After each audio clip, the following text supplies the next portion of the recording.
So hey gang, I came down here to the Supercross part of North Carolina Motorsports Park. They have a little Supercross track. They used to race at night. You can see, I don't know if you can see it, but I'm pointing to it kind of. There's some lights up there and up there. They used to race here. I don't know what happened. It may be a noise ordinance thing. I don't know, but I have rarely see anybody out here, so it's kind of cool to see some guys just putting around. It's very hard. It's baked. They haven't done anything with this in a long time, so. But I also wanted to kind of just give another little quick review before I go back out again on my GPX and explain some things, because I get private messages that you guys don't see on YouTube asking me questions. So one of the big ones is the gas tank. The gas tank I got from Joe Henner at GPX Moto in Utah. Also, like, they also helped me with the bike. I don't know what it came off of, so a lot of people are asking me, well, what could I get it from? I would say just contact Joe direct. Ring him up there at USA Moto Toys USA or gpxmoto.com. See if you can't find the phone number, and or reach him on his Zongshin Parts USA Facebook group. That's another way. I think he bought like 10 of them, and I don't know that anybody else besides myself has run the small tank. Second thing, some people were asking me about carburation. GPX themselves has changed the carburetor, I want to say 2 or 3 times. They've had 36 Mikunis. I think they had a 38 Mikuni. These are clones, and I'm not sure if they ever put a Kian clone on here, but I have a Kian clone. I don't have the Kian, I think it's called a slingshot or straight shot. I don't know what it's called. It's the small body Kian. Mine is a Nibby. I got mine from Nibby. I went with 38 millimeter just because motocross is more of a top end. But if you're riding off-road, 36 would be the way to go. And I would tell you, until they change, it,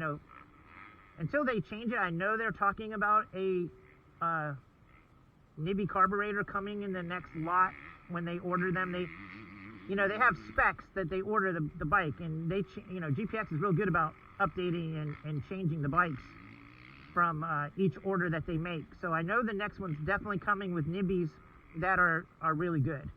The stock SZC carb, people complain about it. You can jet it, it's just hard. You need to understand jetting. I wouldn't say it's like they put something on there that doesn't work. That's totally false. It works, you just have to understand jetting. So most people just go, well, I can buy a clone carburetor, a Kian clone, or a true Kian. Some people even put on the true Kians, and I'm done with it, and it's good. I've also ran a XTNG or XTing, however it's said, 36 and a 38, and I could never get them to run right. You'd have to be a better mechanic than me and understand how those metering rod carburetors work.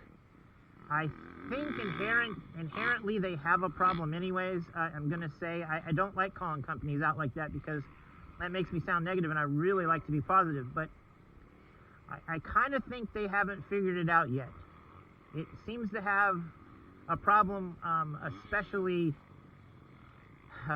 bogging rich, and just one day it's good and the next day it's not. I think it's a venting situation. I don't think it vents correctly. I spoke to the guy who runs the company, owns the company, and he offered me some solutions, but one of the solutions was actually drilling through the carburetor, through the body of the carburetor, and putting a vent hole in it. And I'm like, I'm not gonna, I'm not drilling a brand new, I think these carbs are like $300, $400, something like that. I don't even know. I just didn't feel that was like the solution. I didn't feel like they thought that through good enough yet. So I went with, like I said, a Nibby 38 millimeter Kian clone carburetor. Also, I know a lot of you guys don't run motocross. I see this bike is definitely made for off-road. I get that. It has off-road, it comes with lights, it comes with a larger tank than what you'll see on my videos or my pictures posts. And it has softer suspension. So you know, anything you do, you change, you've got to fiddle with. So I've been messing around with suspension to get it for motocross, and I think we're in the ballpark now. I have heavier springs. I went to Racetech front springs and initially installed them, didn't realize I needed to have spacers in there to take up the difference because the stock springs were longer and the Racetech ones come, even though they're stiffer, they're shorter overall length, so you have to make a spacer to make up the difference.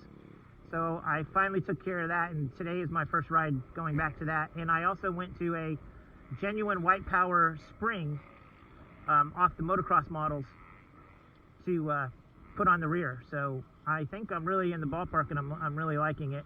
But just in general, guys, you know, I don't want to try to decide for somebody. You do what you do.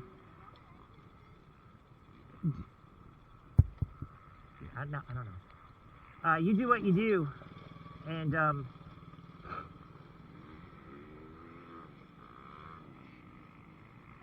my recommendation doesn't mean jack shit. I'm just a YouTuber guy. But you know, having said that, I'm going to give you my opinion.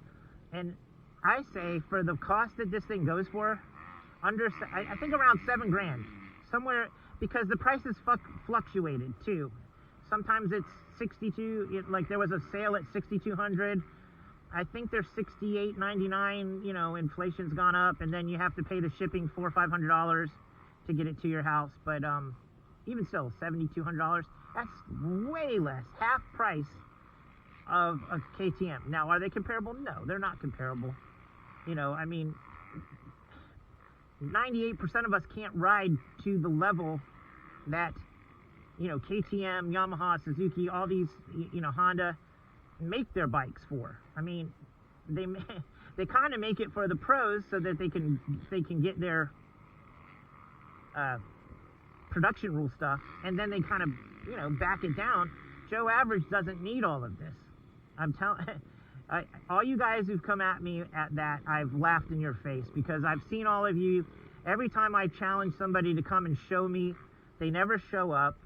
And I'm not trying to be adversarial. I'm trying to say, you know, unless you're racing every week, if you're racing a lot, then of course, you know, like, I get it.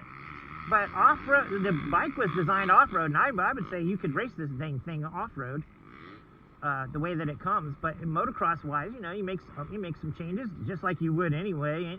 Most people are changing fork springs and having valving and, you know, doing upgrades, whatever they feel they need.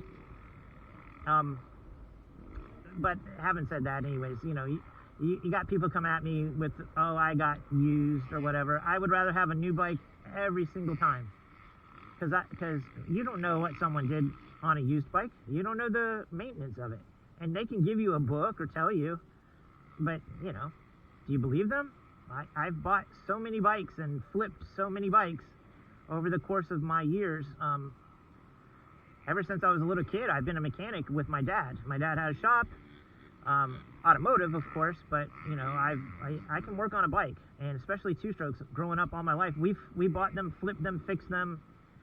And I can tell you, man, people lie all the time about what's going on with the bike and what they did and how many owners and how many hours. I mean, it's just constant.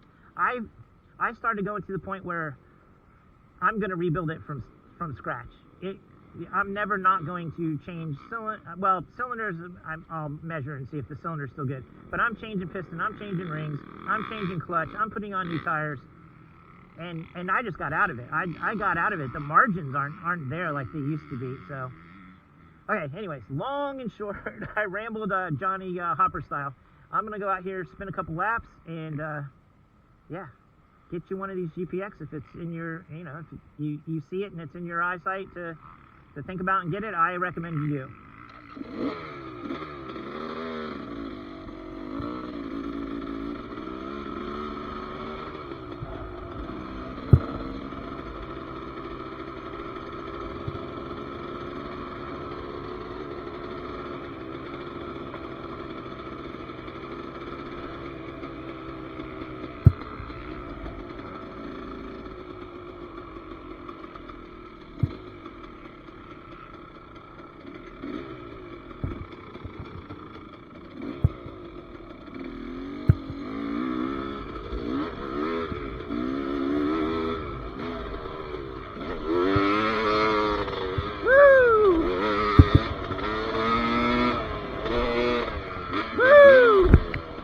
That's the first time I went at least over the lip. I didn't go all the way downside, but I made it over the lip.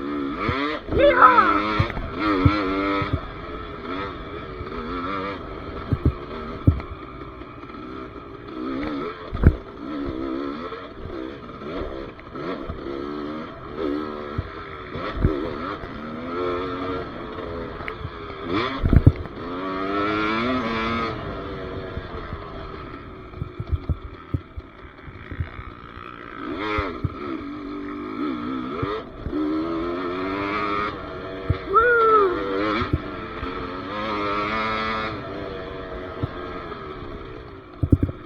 Go way outside here.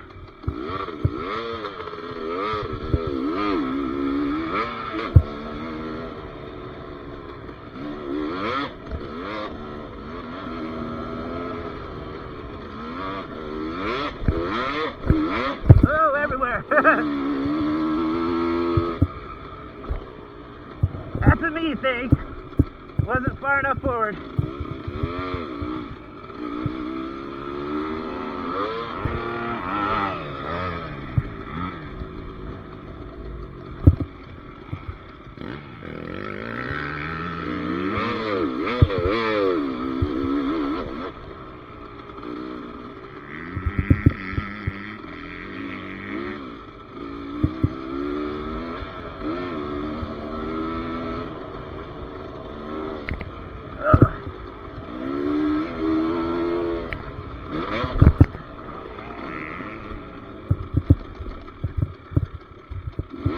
Track's getting dry.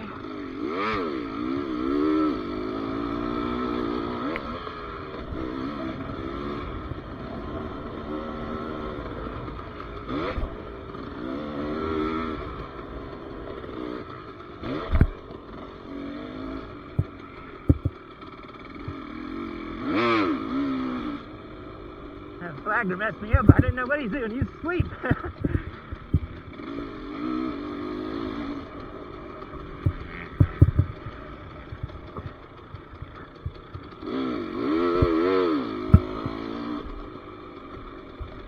All right, let's do one more. One more.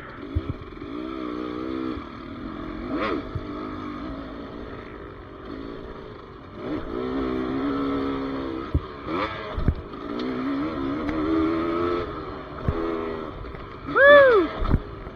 A little short, a little short.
trying to ride the edge there.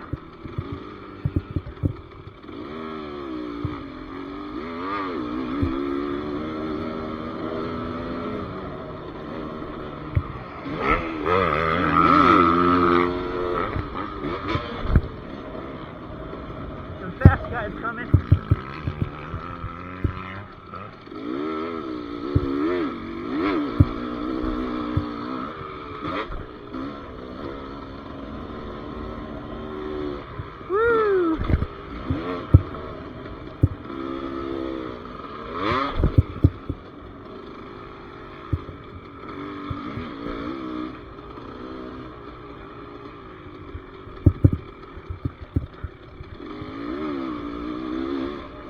Alright, tired, been riding all day, so let's just call this done.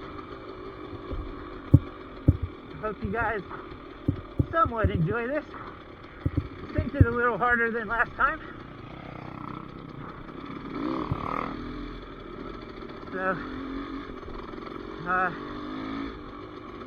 thoughts on the future. I think I need to get some different tires, some intermediate tires. I think what they call them, MX33s from Dunlop, or maybe Rocky Mountain ATV has those also. I think the same numbers, 33, 34, something like that. Intermediate. These tires are more for hard terrain. So yeah, man, I'm loving this thing. It's just getting better every time I do something. And the suspension is in the ballpark now. Probably just clickers for the most part. So yeah. Alright, out.